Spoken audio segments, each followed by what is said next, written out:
Lessons from the Classroom, Staying Curious, Marguerite Lengyell with Melissa J. Hi, Marguerite. Hello. I'm so excited that we get to spend time in this way. And yeah, really excited that you're going to share more about this piece. Do you want to share a little bit about yourself first? Yeah, absolutely. Pleasure to be sharing space with you, Melissa. So my name's Marguerite Lengyell. I am an assistant professor in the Counseling Psychology Master's program at Western University. So that's located in London, Ontario, the traditional lands of the Anishinaabeg, Haudenosaunee, Lenape-Wet'suwet'en, and Chongton nations.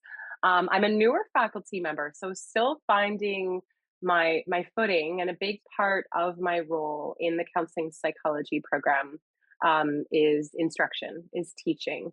And it is a terminal program. So basically, we have the honor to spend 2 years with these students, and they go right into practice after the completion of the master's program. So our instruction really is applied, and it focuses on preparing students to be ready to go right into practice. And so it's been such a joy to spend time with these students.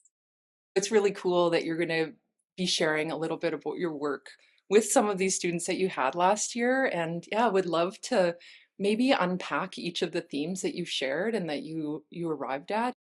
Melissa, I wanted to make it as like tangible as possible. So like doing lots of like translation theoretically to what actually happens in instructional spaces.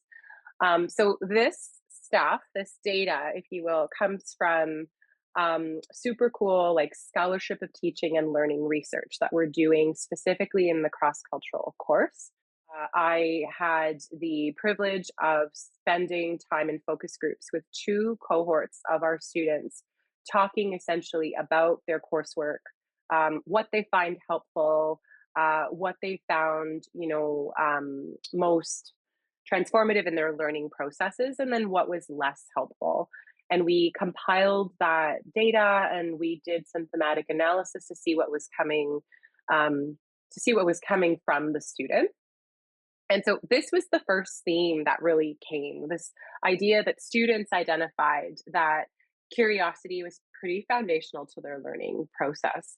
And when they were asked to really put, their thumb on the pulse of what that is, one thing that came up was the strategy of reconceptualizing the clinical question of what's wrong to what's happening.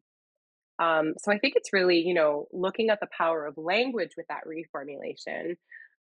And they found that this strategy of reframing that question really shifted the attention for them from labeling issues and problems, so to speak, to understanding contexts and processes that were at play for the clients that they were working with.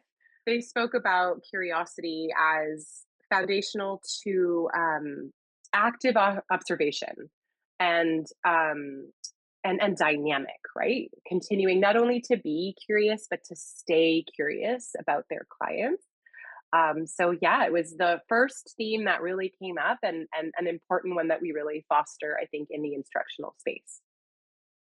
That's amazing. And I love how you were being curious with them about the importance of being curious in session and with folks. And what a beautiful example of how we can depathologize continually throughout the therapeutic journey. That's really cool.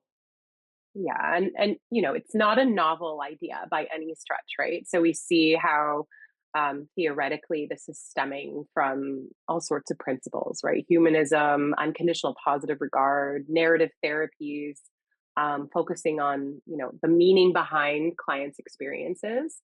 And we talk a lot about this idea of curiosity and what's happening versus what's wrong as a bit of a cornerstone for trauma informed approaches as well, emphasizing the idea of understanding rather than pathologizing. So yeah.